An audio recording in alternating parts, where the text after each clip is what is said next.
Please welcome to the stage Allison Carlson of Foreign Policy and our esteemed panel.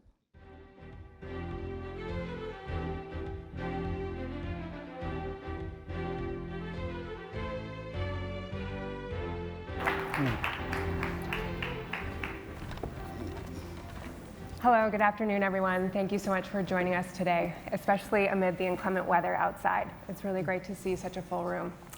I'm honored today to join you and also to introduce my panelists today, Josef Abramowitz, President of Gigawatt Global, Simson Haulofu, Managing Director of Namibia Power Corporation, and Nangula Nelulu Uaandja, CEO and Chairperson of the Namibia Investment Promotion and Development Board. Thank you all for joining us today. Thank you.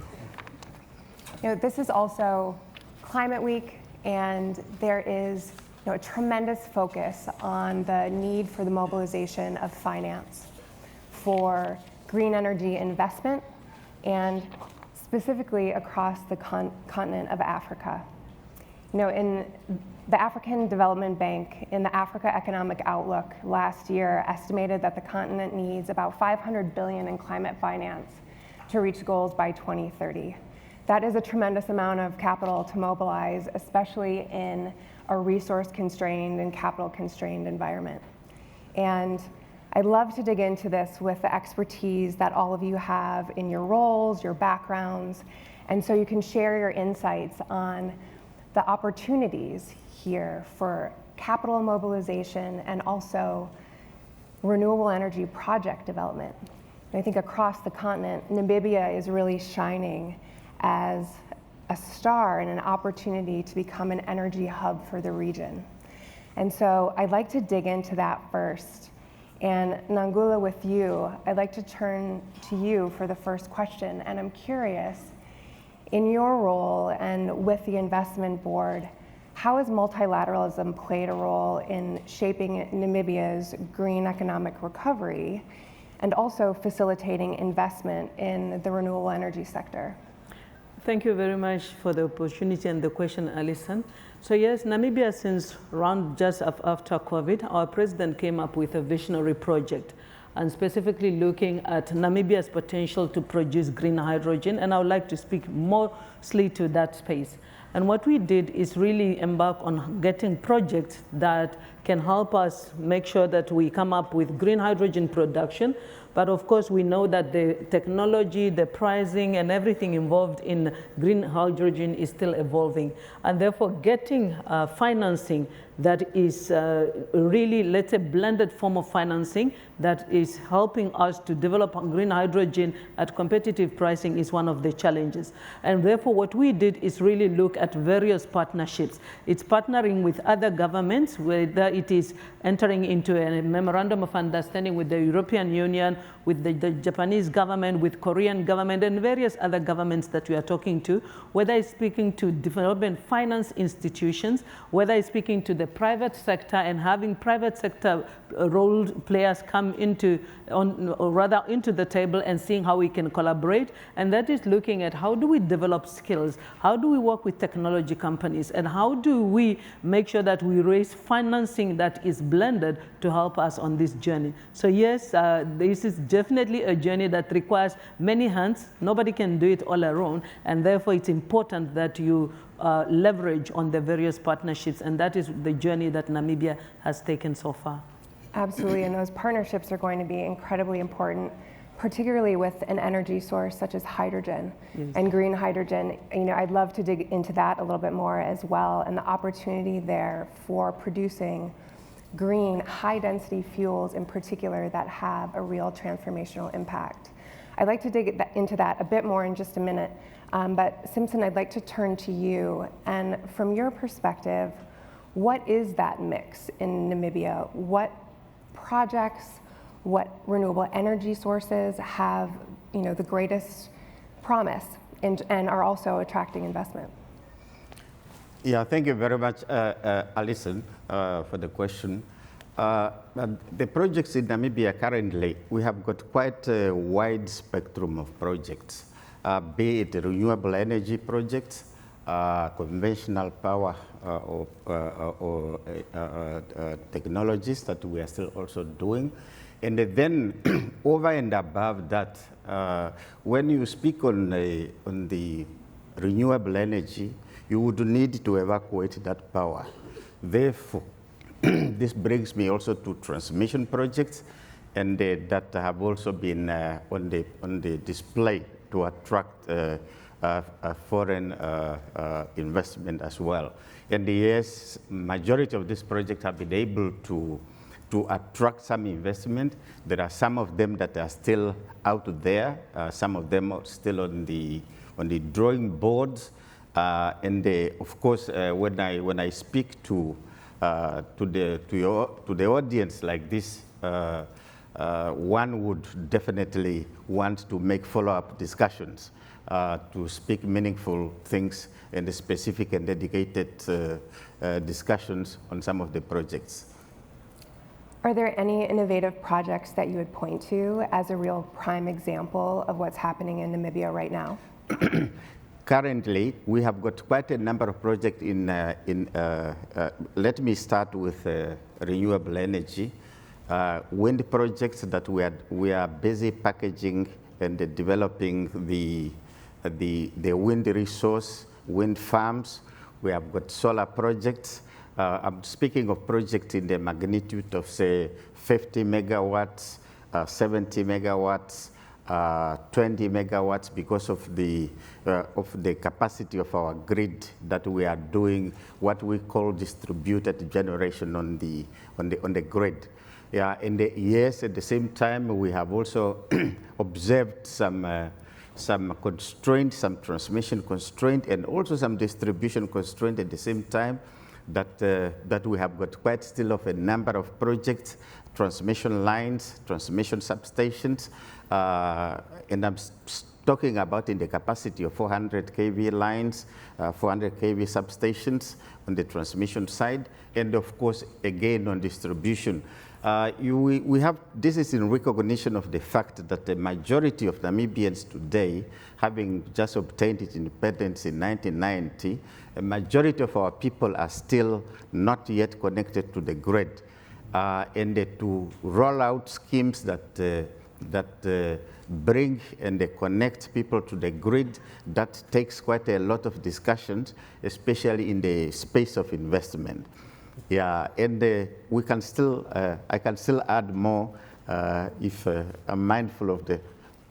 Yeah, absolutely. And I think that distributed energy is so important, not only for access in various regions of Namibia, but also resilience, right? And I think that's something that is forefront on many of our minds in terms of how can we not only develop these projects, but ensure in so doing, we're embedding resilience in the power system so that it's not vulnerable to shocks and so that it can withstand some of the stresses from the environment, from climate shocks and others. Josef, I'd like to turn to you, and you mentioned Simson Access. And Josef, you have a long history as well with Power Africa, and I'm curious from your perspective and your experience, what are the factors that you're seeing in Namibia that are not only attracting investment, but also are absolutely necessary and preconditions for project development? Okay, thanks, Allison. It's an honor to be here. And look, what you're witnessing is great national leadership that actually understands the position of the investors. And I have to say that's relatively rare. We've deployed about $750 million through 2 different companies on 3 different continents. We know project finance, we know frontier development. We did the first Power Africa interconnection. One thing about that, in Rwanda, there's only 20% access of electricity in Eastern Province in Rwanda. Before the field was built, then we said to the utility, look, we'll do generation, you do interconnections. And now it's 80% because we're able to coordinate with an enlightened utility. And here again, you have a country where there's rule of law, where there's great leadership. So from my perspective, this $500 billion, don't get overwhelmed. There's $500 billion in New York today in project finance looking for bankable projects. That's not the issue through the private sector, but the system overall is broken. And in a sense, I think it holds back great leaders like we see here on stage from being able to bring in the private sector to take advantage of. I'll give you 2 or 3 examples. So 500 billion is project finance. If you have a 25-year bankable power purchase agreement with a World Bank guarantee, you all want to put your equity in there, and DFC and FMO and everybody wants to give us the debt. That's not the issue.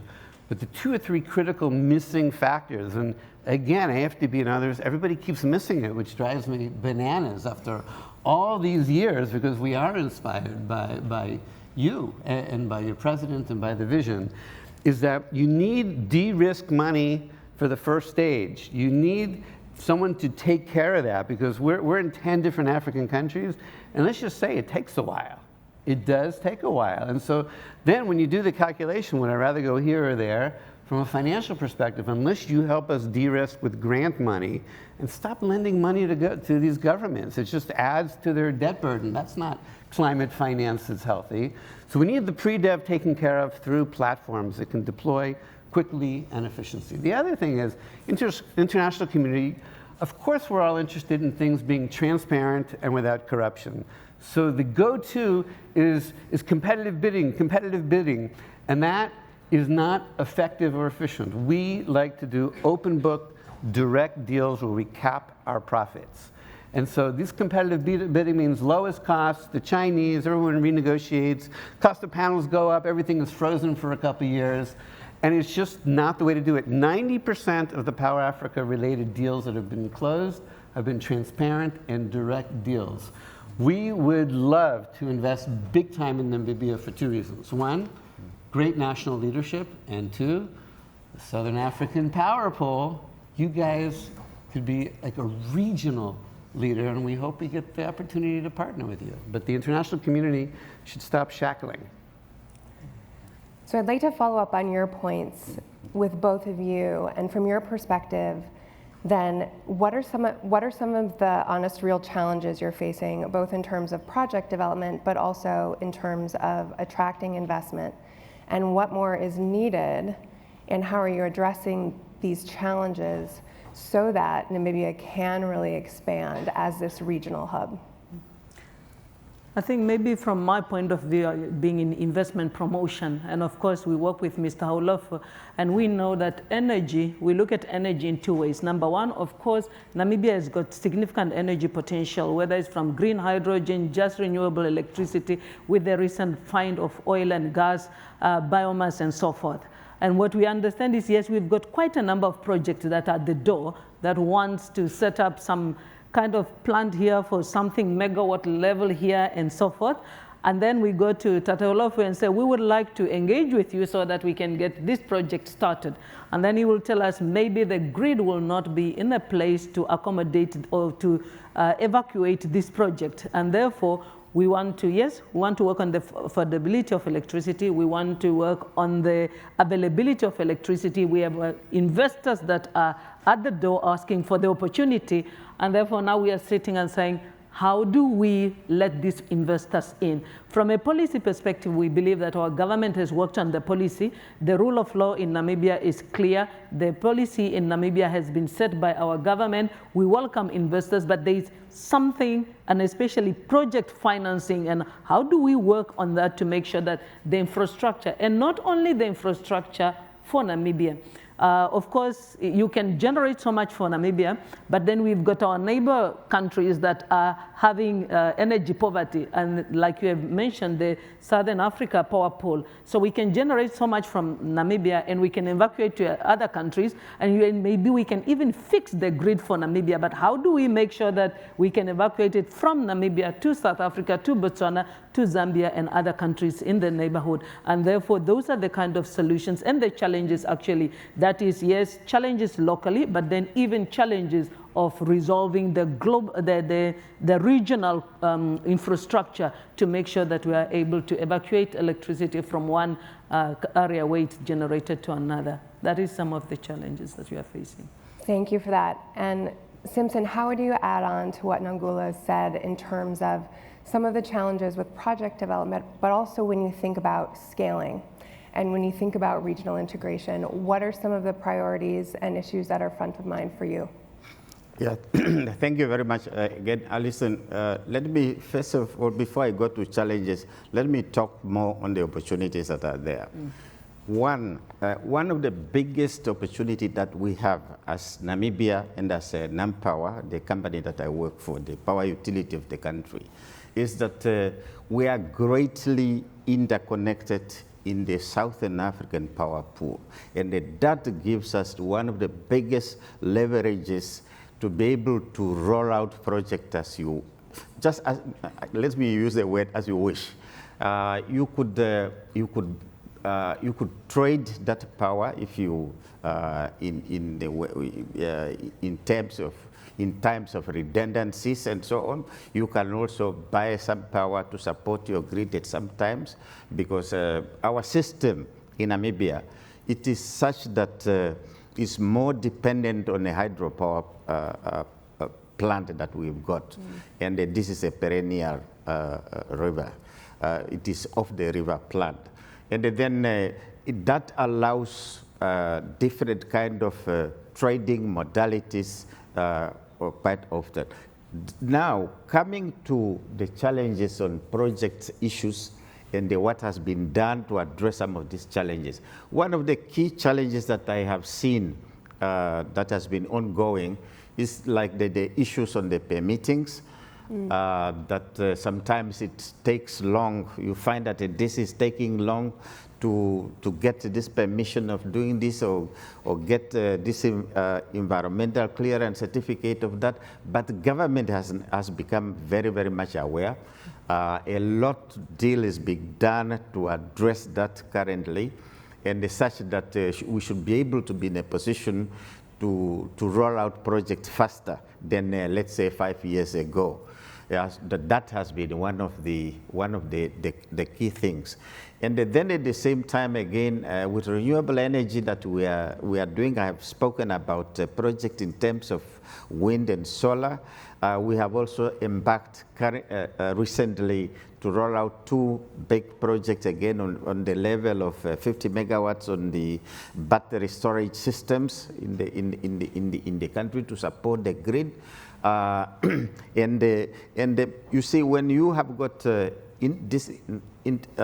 interconnected in the whole subcontinent, both ways, north and south and so on, you would need to ensure some form of grid stability for you to be able to operate within the power pool where we are operating today. And with more and more renewable energy coming, albeit with its own intermittency that it brings to the grid, we should be able to, with battery storage systems which we can fill up during the day.